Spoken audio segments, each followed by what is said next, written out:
اور وہ فرمائے گا کہ گناہگاروں تم آج الگ ہو جاؤ۔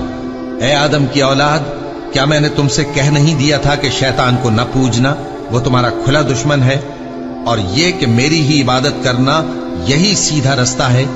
اور اس نے تم میں سے بہت سی خلقت کو گمراہ کر دیا تھا، تو کیا تم سمجھتے نہیں تھے؟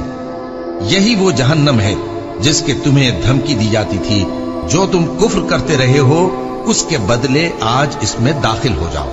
آج ہم ان کے منہوں پر مہر لگا دیں گے، اور جو کچھ یہ کرتے رہے تھے ان کے ہاتھ ہم سے بیان کر دیں گے، اور ان کے پاؤں اس کی گواہی دیں گے۔ اور اگر ہم چاہیں تو ان کی آنکھوں کو مٹا کر اندھا کر دیں، پھر یہ رستے کو دوڑیں تو کہاں سے دیکھ سکیں گے؟ اور اگر ہم چاہیں تو ان کی جگہ پر ان کی صورتیں بدل دیں، پھر وہاں سے وہ نہ آگے جا سکیں اور نہ پیچھے لوٹ سکیں۔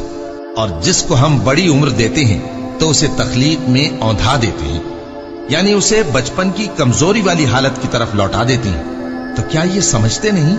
اور ہم نے ان کو یعنی اپنے پیغمبر صلی اللہ علیہ وآلہ وسلم کو شعر گوئی نہیں سکھائی، اور نہ وہ ان کو شایع ہی ہے۔ یہ تو محض نصیحت ہے اور صاف صاف قرآن ہے، تاکہ اس شخص کو جو زندہ ہو خبردار کرے اور کافروں پر بات پوری ہو جائے۔